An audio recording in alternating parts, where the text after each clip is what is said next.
Hello, everyone. Welcome to the most fantastic comic podcast as we, Uncanny Treks, cover the Jonathan Hickman run on Fantastic Four. It'll be a 10-issue miniseries. We're very much looking forward to doing it. We're starting off by covering the original first trade of the John Hickman run on Fantastic Four, Solve Everything. It collects issues number 570 to 574. I am Bob in Cascadia. That is Matt in the Southland. Matt, how are you doing tonight? Doing pretty well, Bob. I'm just excited about these characters that were on an outer space adventure when they got hit by cosmic rays. Are you reciting instead of singing the theme song to the 90s cartoon? Is that what you're doing there? That is exactly what I'm doing, Bob. Just But call you- the four. Call the four. The Fantastic.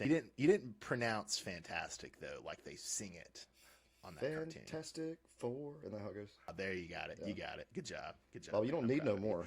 Just Nope. Just call the four. All right. I'm glad we opened with that. And then we also need to open with a disclaimer. So, yes, Vile Pedants, I know there's a Dark Reign tie-in Fantastic Four miniseries before this that Jonathan Hickman writes, and it does have some connections to the main run. But it's far from essential, and honestly, I just didn't want to read it. I didn't want to have to explain what Dark Reign was. I'm very vague on what Dark Reign was because it's a long time ago and my memory is faint. And look, we're already doing 10 episodes about the run. I think 10 is enough. We didn't need to do 11. Does that sound good, Matt? yeah, we're already 10 minutes. Or sorry, we're already 2 minutes in this, Bob, and you've lost me. What's Dark Reign? What? Matt, I'm not going to explain Dark Reign to you. That's the entire point. That's what I just said. I don't want to explain Dark Reign to you. Okay. Well, as long as I'm not going to get lost, we're good. You don't need to know Dark Reign to talk about the issues we're talking about today. But you read Dark Reign, right? A long time ago. I read the Fantastic Four tie-in Oh, yeah, miniseries to Dark Reign. Oh, okay. I didn't read the main thing because I generally don't make a habit of reading Marvel crossovers because they generally suck. Bob, you were doing our listeners an injustice. Oh God, I'm not even sure if there was a Dark Reign, like a main Dark Reign miniseries, or if it was just like the label for an era of Marvel. I can see the logo, I feel like, or the title at the top. You remember how Norman Osborn defeated the Skrull invasion and Secret Invasion? Yes, I do remember that.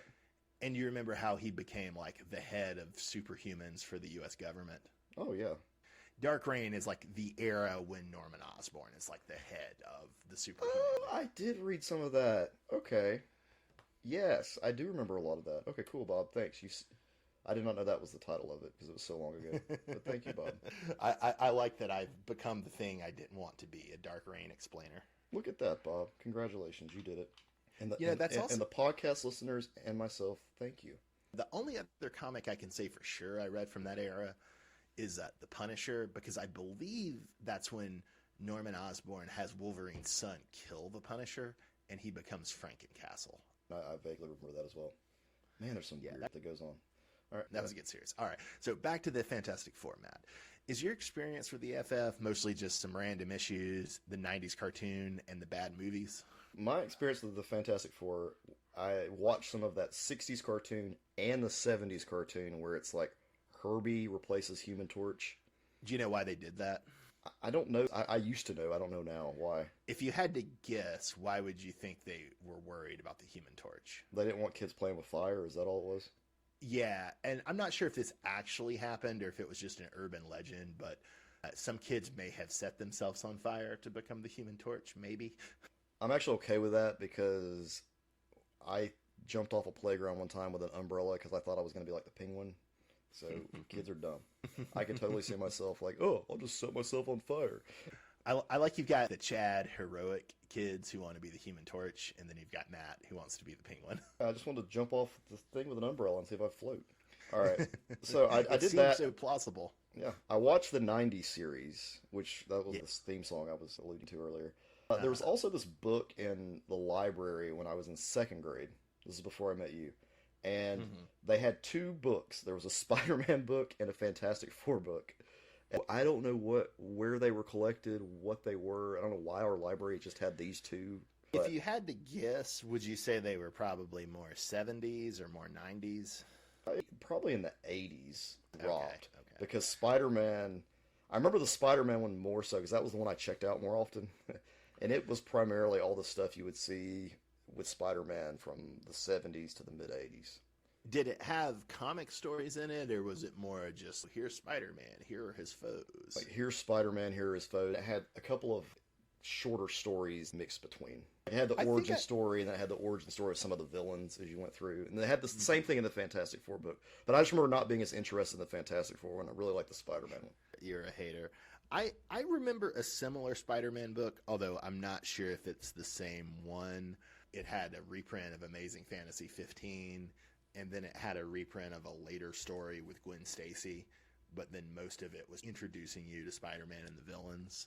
So I'm not sure if that's the one you're talking about or if it's a different one. What's interesting now is that these comic book heroes and stuff, they have so many introductory books to children with these heroes in them that to find these books in that library back then was crazy to me. It was finding gold. Now you go to any Scholastic book fair, there's Baby's First Punisher book, whatever you can think of. So my childhood experience with the FF, my dad had a couple of reprint issues that covered the story from this later on in the Stan Lee, Jack Kirby run around the issue 70 or 80 of FF. There's a story where Dr. Doom locks up the Silver Surfer and steals the power cosmic. I do remember that, yes. My dad had a reprint issue or two from that story, which I thought was really cool. And then when we were buying comics from the grocery store, I bought at least one issue of the Tom DeFalco, Paul Ryan 1990s FF run. And in that run, Reed Richards is dead and Sue Storm Richards is leading the team. And she has a cutout 4 on her chest that exposes her cleavage. Extreme! Very extreme. Very extreme. I maybe liked the FF more than you as a kid, but like you, I had a similarly limited exposure to them, mostly just the cartoon. Right. But then a few years ago, while I was back home for Christmas, I discovered the local college library had these big omnibuses of the original Stan Lee, Jack Kirby 1960s FF run. And so I read a lot of that run just sitting in that deserted college library during the holidays. I thought it ruled. I really liked it. And so I finished reading that run, and then I've read a few of the other more celebrated Fantastic Four runs. I read John Byrne's, which I started out thinking was good, but his most famous story is The Trial of Galactus, and I think it's a terrible story, deeply, deeply bad. It misunderstands Galactus. It's racist in a weird way, and that ruined the whole John Byrne run for me. But the other runs I've read that I've really loved is Walt Simonson has an early 90s run that's very good. Do you remember when Hulk, Ghost Rider, Wolverine, and Spider-Man became the new Fantastic Four? I do, yes. Yeah. So that's Walt Simonson's run. That's one story in it. And people make fun of that story, but the story is a joke. It's a joke. People don't get that it's a joke. Mark Waid and Mike Wieringo had an early aughts run that's very good as well that I've read in the last few years. And then I've also read this Hickman run. And so I really love the original Lee Kirby run, but also the Simonson, the Waid, and the Hickman runs.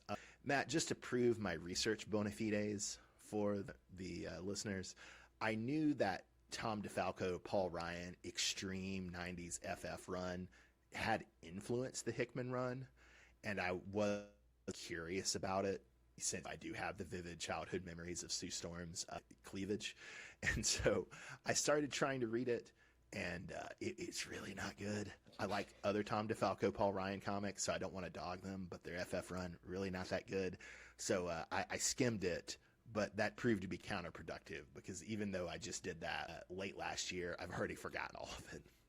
Yeah, usually when they have to cut out a 4 on the female's chest, to expose her cleavage, that usually means the writing's not going to be that great.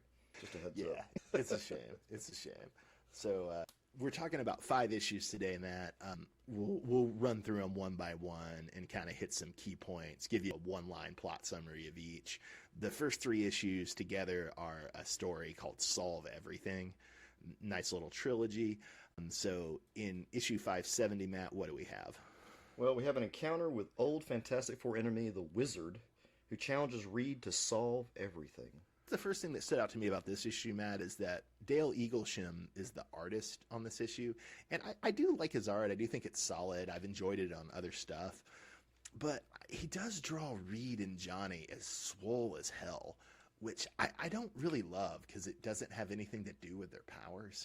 Yeah, their buffness was the first thing I noticed, and it detracts from their characters. I mean, I wouldn't say that, but I always imagine Reed is more like scientist guy. Yeah, he's healthy, but he can stretch and do whatever the hell he wants. So Well, why? the stretching powers, right? The buffness, it just doesn't visually go with the stretching powers. Like, you expect someone that stretches to be kind of slender, to be tall. This just doesn't fit with that. He's got huge triceps. But then Johnny Storm, whatever, he's usually a playboy or a heartthrob, so it makes a little more sense.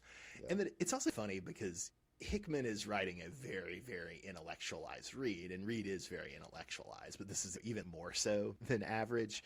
And so it's very funny that in this intellectualized 3-part Reed story, you have Reed being swole as hell. The whole reason behind the story is Reed deciding on whether or not he wants to join all these other people and solve all the problems in the universe or stay with his family. So locking yourself in a lab to solve problems, I don't think you're going to be working on the Bowflex in there. Another little art detail that I did like, and I'm not totally sure if this is intentional or not, but the robot word balloons really look like narrative captions unless you look very closely and see the very small tail of the word balloons that go to the robots.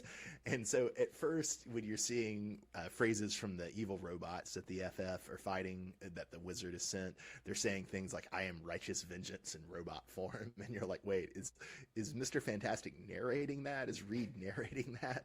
Or is it the robot? Which I actually thought was funny. I like to think that was an intentional choice. Well, if you go back and reread it too, they're like all positive affirmations for these robots. The stuff they tell themselves in the mirror.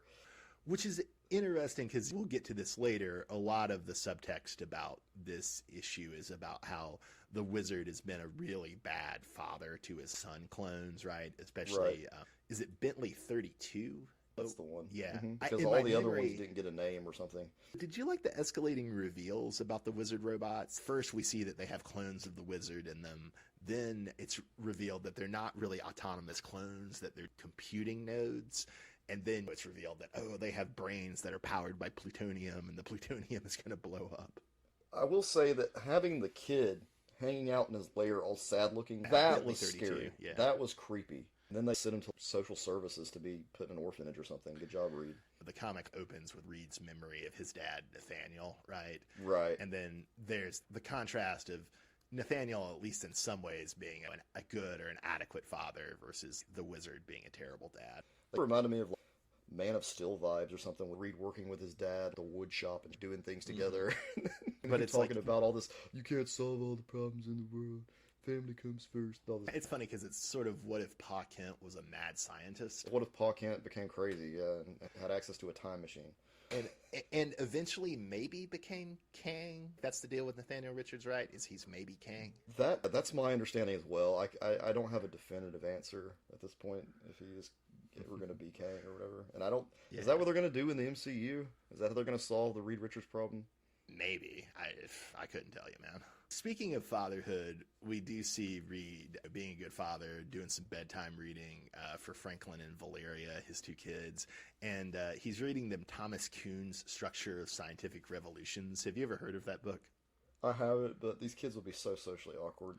It's a really important book in terms of the history of science because it lays out this theory where science is dominated by one paradigm, and then a new paradigm comes along to displace the old one, but it takes 20 or 30 years for that to happen because all the advocates of the old paradigm have to die first. I'm almost thinking of in the sense of the narrative itself with the characters. It's going to take a couple of years for these other characters to replace reading them because people are so stuck on wanting to have the original Fantastic Four. That does seem to be an interesting tension in a lot of Fantastic Four comics. On the one hand, writers want to expand the Fantastic Four, but on the other hand, there is always this inertial drift to take it back to the original 4.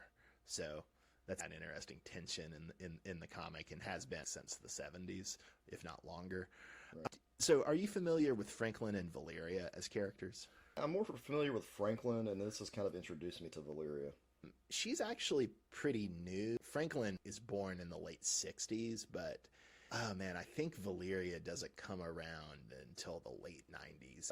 I knew all about Franklin, and I know some of the other stuff that I don't know if it's going to be introduced in this series we're reading, But I do know a couple of things about Franklin that... This will probably deal with what you're thinking about Yeah. eventually, but I could be wrong, though.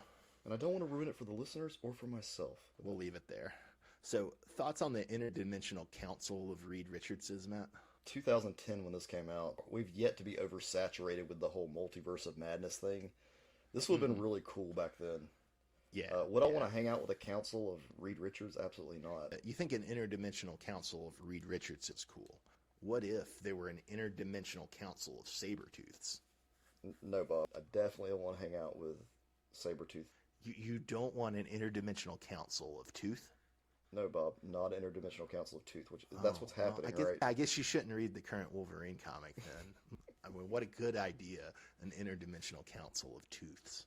To move on from my bitterness about how bad the current Wolverine comic is, Matt, do you have any thoughts on Reed having there being 3 Reeds and each of them have an Infinity Gauntlet?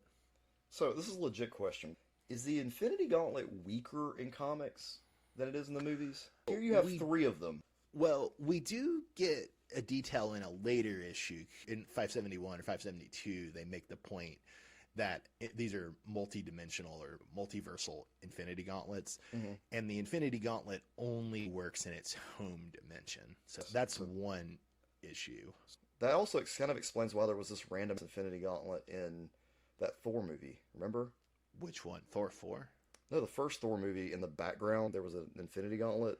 People said it was fake, but now I'm thinking, oh, it could just be for another multiverse. So, you ready to walk the listeners through 571, Matt? Yes, Bob. In issue 571, the Reed Council gives our Reed a tour of the farm, the Hole of Dooms, and Galactic Surgery. Of these 3, Matt, which was your favorite? The Farm, the Hole of Dooms, or Galactic Surgery? I really like the Galactic Surgery. The Hole of Dooms was appropriately creepy. In the comic, they just call it the Hole, but I feel like it's more evocative to call it the Hole of Dooms. So the interdimensional Reeds are lobotomizing their dooms, and then they're putting them in a hole. Like what they did in X-Men in Krakoa. It is very similar to the Pit, although... Hickman is such a hack, he just copies his own... Although in Krakoa, they don't lobotomize them. They just put them in the hole. I don't know what was going on in the hole. Did we ever have a comic? But unfortunately, it's the Sabretooth comics. Oh, forget it then. Okay. But Matt, an interdimensional council of Sabretooths. Speaking of mutants, Matt, we have references to a few characters who will show up in the last issue we're talking about today in this issue. But do you know who Artie and Leech are? Leech was the Morlock from the X-Men. Exactly. All right, Artie, I don't know. Artie is another small mutant. He's not actually a Morlock. He's the son of a mad scientist. But Artie and Leech get introduced in the 80s X Factor, and then they become friends with both Franklin Richards and the other characters I was going to ask you about. So they reference Katie and Jack Power. Do you know who they are? Not a clue. You know the Power Pack, Matt. You had a comic with them and Spider-Man in the 80s. And Oh yeah. I had a comic like that, and I'm just going to forget it ever existed. Yep. We're not going to talk about what that comic was, but we'll just say that the Power Pack are a family of 4 siblings. I believe it's 2 brothers and 2 sisters who I get their powers from, I believe, a race of space horse aliens. And they're playful kid comics. Although I've never really read the Power Pack main series, but apparently it did get pretty dark despite having little kids in it. Oh, and do you remember that great issue? Either you or I had it where Wolverine is being stalked in the snow by Lady Shiva, and he's like mostly naked. It's the episode or the issue is called Wounded Wolf. Yes, I do remember that actually. Yes. Do you remember there's a little girl hanging out with him? Oh, is that one of them? That's Katie Power. Oh, so Katie Power. There was a lot of Power Pack crossover with the X-Men in the 80s because I believe the same woman was writing X Factor and New Mutants, as was editing X-Men and was writing Power Pack at different points. I'm already introduced to some newer characters here that I've never heard of. I mean, I knew Leech, but I didn't know Artie, didn't know Katie and Jack Power very well. Does Hickman like to bring in characters that are obscure to some degree? Well, so the thing about Hickman is he was reading, and we might get into this more later in the series, but Hickman was reading Marvel Comics in the 80s, and so he brings in a lot of 80s reference points, and the Power Pack are a part of that. That makes sense. Okay. Yeah. Matt, did you enjoy the scene of Johnny explaining to his nephew Franklin that Spider-Man sucks? Yeah, we found out this is kind of an ongoing thing. Johnny is just very jealous of Spider-Man. I don't know why. He's just jealous of him. The attention. I've been reading the original Spider-Man comics, the Stan Lee, Steve Ditko stuff this month, and they're great. They're shockingly great. It's like, oh yeah, they have been. All comics have just been imitating these comics for the past 60 years. But one of the things I didn't expect was that the Human Torch is almost a co-star of that book. And yeah, Spider-Man and the Human Torch hate each other in that book. Okay. It's great. It's really funny. Yeah, sometimes it's more of a friendly rivalry, I think, in later versions, and sometimes it's more they just hate each other. Well, Bob, we are introduced to some pretty big villains at the end of this issue. Are you familiar with the Celestials? The Celestials have been around for a very long time, Bob, even before the Big Bang. So that's pretty much all I know about them. They're sort of big space gods in the comics that came around in the 70s in the Eternals comic. And sometimes they're villains, but sometimes they're more just played as big, impassive cosmic forces, if that makes sense. Right, so we have our bad guys. Sometimes the Celestial will come to judge a planet, give it the thumbs up or the thumbs down. One other thing, so the Guardians' headquarters is often in the head of a dead Celestial. Matt, do you want to walk us through the finale of Solve Everything, issue number 572? In 572, Reed refuses to pay the price of the Council of Reeds and to solve everything because he loves So, were you surprised what the cost of solving everything was? Yeah, Bob, he'd have to give up his whole family, his life, and just go solve equations in his little room all the time. As the comic says, the cost of solving everything is everything. Did you have a favorite Reed or a favorite death of a Reed in this issue, since we see a lot of the Council of Reeds killed in this issue? Human Torch Reed is kind of cool. There's this one Reed that had a really big head, and it exploded at some point. That was a really good death. My favorite overall, though, there's like Muscle Man Reed. He wears a wrestling costume, and he carries this big-ass gun. He's probably my favorite. By this point in the story, were you surprised about the revelation of the interdimensional Reeds having given up their families? And it's not really clear, but it's maybe even suggests that they kill their families if they don't. Maybe they're just abandoning them, or maybe they're actually going further. Yeah, I feel like abandoning your family was like an initiation rite to be in the Council of Reeds. It's very cult-like. It was somewhat surprising that they did. At the same time, I could see the Reeds. Maybe their setup was not as nice as the Reed that we're accustomed to. He's got 2 kids, a wonderful wife. He lives with his brother-in-law and his best friend. Well, and I did like how it was teased, but when he's met by a Human Torch Reed and a Reed with invisible powers in the first issue, in retrospect, oh yeah, they become that because they've abandoned their family. Interesting and subtle touch. We already talked about Nathaniel's mad scientist Pa Kent advice a little, Matt, but were you surprised that this version of Nathaniel gave this version of Reed such good advice based on your prior knowledge of Nathaniel? Reed can't solve all the problems in the universe. It's just not gonna happen. Even the Council of Reeds can't solve all the problems in all of their universes. But they still can grow food for everyone, which is nice. You want to go ahead and skip to 573, Matt, or is there anything else you kind of want to say about the Solve Everything trilogy? I enjoyed the Solve Everything trilogy. It had a good message. It had this duality between balancing job and family, or job and friend. I appreciate you adding in the friends part as a side. Yeah. I only read this a couple of years ago, but I remember hearing one comics podcaster talk about it when it came out. I think it was Eugene Ahn, who used to co-host War Rocket Ajax. As I remember Ahn talking about it, he was saying that he read the first couple of issues of this as also Hickman's challenge to other comic book writers. We've been boring, we've been stale, we need to go bigger, we need to go more science fictional, we need to be more creative. It is interesting thinking about it. On the one hand, you're exactly right. It's this drama of how to be a good father, how to balance family and work. But it's also interesting, a subtextual challenge to other comics writers of you can do better than this. Let's talk 573, Bob, and I'm just going to let you talk about 573 because apparently it's not your favorite. Well, it's not even that it's not my favorite. Before the Hickman run, you know Mark Miller, right? Oh, yeah. Yes. Before the Hickman run, Mark Miller and Brian Hitch had a Fantastic Four run. I like Brian Hitch's art. I do not like Mark Miller, so I have never read that run. Apparently, the world that's in this issue, New World, factors pretty heavily into that Mark Miller Hitch run, but I've never read it. I have really no idea what the deal with New World is. I have no idea who all these characters, who I think are pretty much all created in the Miller run, like Banner Jr. I have no idea what their deal is. I've read this issue twice. I don't really pick up on what their deal is from reading the issue. And so I don't really feel like I can explain Johnny, Ben, Franklin, and Valeria's vacation to New World. I think this is my least favorite of the issue of the whole Hickman run, just because I don't understand it. But I don't feel there's other issues like this. This to me feels like a one-off. Yeah, it really does. It seems more like, okay, I need to follow the adventures of someone other than Reed. So here's what they were doing while Reed was doing this. While Reed and Invisible Woman were tied up with this, because Invisible Woman was kind of waiting on Reed to make his decision.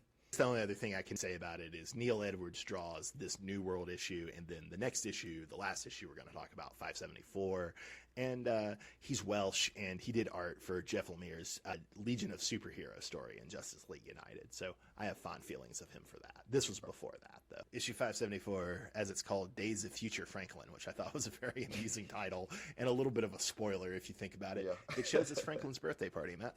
This was probably the best issue. I felt this was the best issue of the whole first volume. By far. I mean, I like the Solve Everything story, but yeah, by far this is the best. One of my favorite things, and this pays off at the end, is I really enjoy how Val bullies her older brother. It's very cute.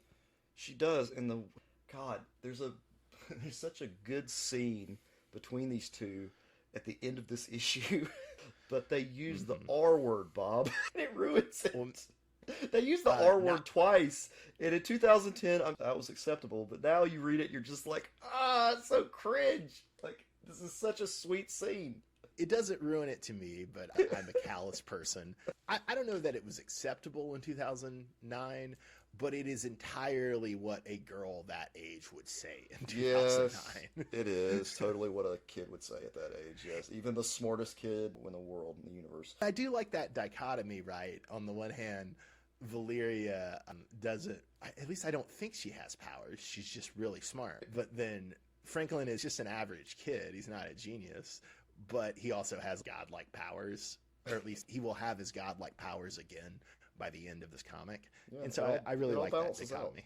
It's a balance. Yeah. So a few other details from the comic, Matt. So we see Dragon Man at the birthday party. Are you familiar with that character at all? I know what he looks like, and I feel like I've fought him in many video games, but I have no clue. He's a android in the shape of a Dragon Man who was creation was interrupted. Do you remember the Fantastic Four villain Diablo? Yes. A scientist is creating Dragon Man, and then Diablo tampers with it with his alchemy, and so it makes Dragon Man a person, but also a villain who can't talk. But then over time, he tends to get used more as a hero. Ultimately, before this run starts, Valeria fixes him where he's no longer a villain, and he's super smart, and he can talk. I've seen this character so many times, I never really looked into what he does. He'll basically just be the babysitter for this run. That'll basically be his job, is to babysit Frank and Val, and then the other kids who they're bringing on board. Yeah, he didn't really play a big part in the birthday party. Did you know who the faux Spider-Man was during the birthday party? No, and it bugged the hell out of me. Do you know who Willie Lumpkin is? No. He's the Fantastic Four's mailman, and he's been like a joke part of the series since the 60s. Wow. Usually in the movies, Willie Lumpkin looks like old Stan Lee, and you'll usually have like Stan Lee play Willie Lumpkin. Gotcha. For the most part of the issue, there's not really any action, right? It's the birthday party and the character interactions and Spider-Man swinging around with Franklin, things like that. But then at the end, we have an intruder. Matt, who does the intruder turn out to be? It turns out to be old Franklin from the future. Time traveling Franklin. I'd say adult Franklin. He's not really old. He's in his 20s or 30s, yeah. But he comes back and he delivers a message to Val that's extremely cryptic and not exactly easy to follow, but I guess keeps the reader interested. Did any of the phrases stick out to you? The whole Four Cities thing, I wasn't sure. One was apparently Atlantis. If I'm remembering correctly, we're going to go ahead and start the War of Four Cities in the next volume. I did appreciate the illustrations behind the two of them talking, because you could see they drew it out for you in kid illustrations. Right. It's in her brain and she's thinking, oh, okay, this is what he's telling me and this is what I need to remember. But she's remembering the way a child would. A really smart child, but still a child, right? Yeah. The other really cryptic phrase, right, is all hope lies in doom. Yeah, And who happens to be the bad guy? do you know what Valeria and Doom's relationship is? Godfather. And I haven't read the comics where this happens. I think this is the Chris Claremont late 90s run, but Sue was having trouble with the pregnancy with Valeria, and so they had to get Doom to help. In return, he said, I want to be her godfather and I want to name her. Valeria is his mother's name, I believe. Oh, wow. Okay.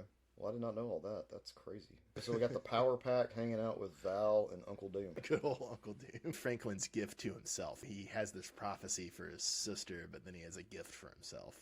Franklin has these godlike powers, but they wax and wane, right? Sometimes the writers write them away for narrative convenience because if Franklin could create a universe, it can solve most problems. Just do it. But it is a really cool scene of Franklin under the cover creating the universe. It's a nice little illustration. That was pretty cool. And that was pretty much the end of that issue. Matt, other than the connection between the whole of Dooms and the Pit, do you feel like you're getting any other insight into the Hickman era of X-Men?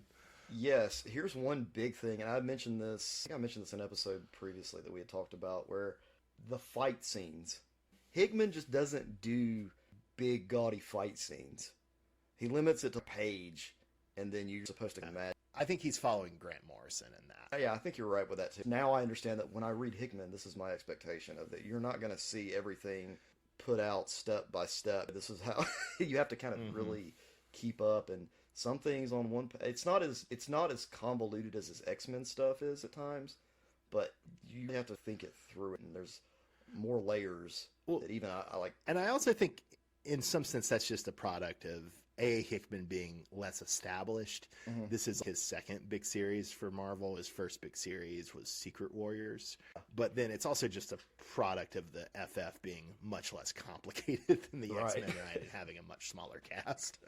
That's the other big piece too. He's got a smaller cast to deal with here as opposed to with X-Men, where I feel like he had way too many characters doing way too many things. But he did it well though, so props to Hickman.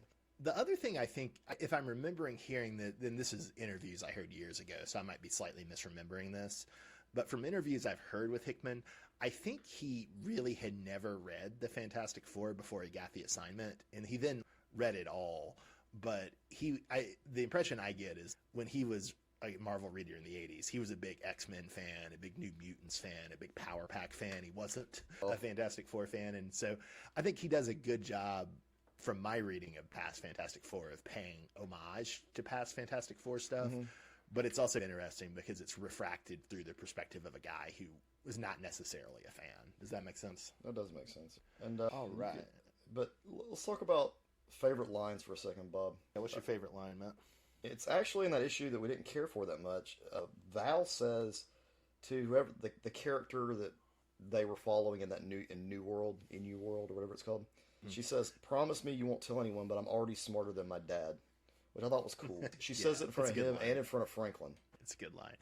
My favorite line is in the birthday party issue where Sue Storm just refuses to acknowledge Bentley 32 self-abasement.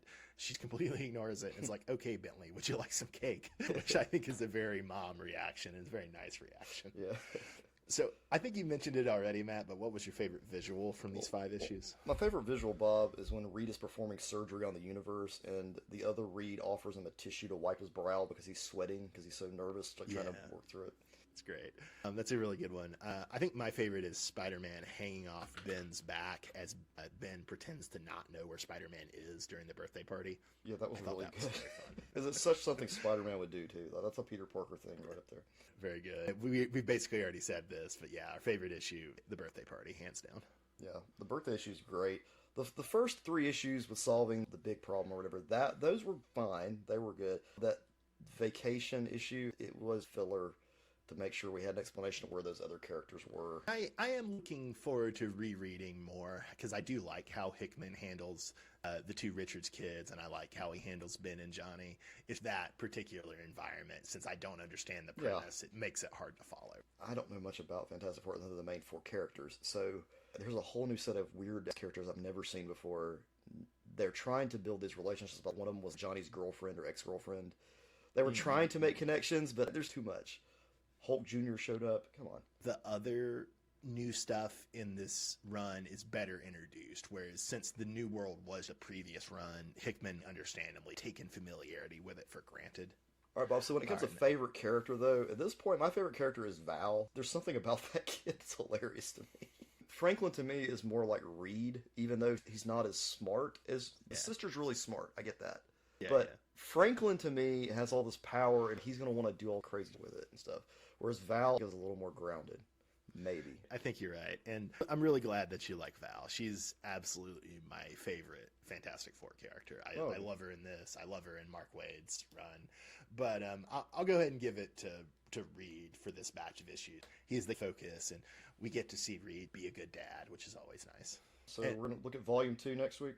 Just 4 issues, Matt. 575 to 570. Yay! Just 4 issues, Matt. You can do it. Thanks, Bob. I meant that to say that we're both lazy. Well, if you ever want to know anything about Krakoa and what's going on in the recently, please check out that episode of our podcast. Check out our X-Men talk. And we suffered. Matt had to listen to a lot of me talking, so you should listen to a lot of me talking to make Matt's suffering worthwhile. All right. This has been the world's most fantastic comics podcast. It's Uncanny Treks, covering the Hickman run of Fantastic Four. I'm Bob in Cascadia. That's Matt in the Southland. Have a good night, everybody. Thanks for listening.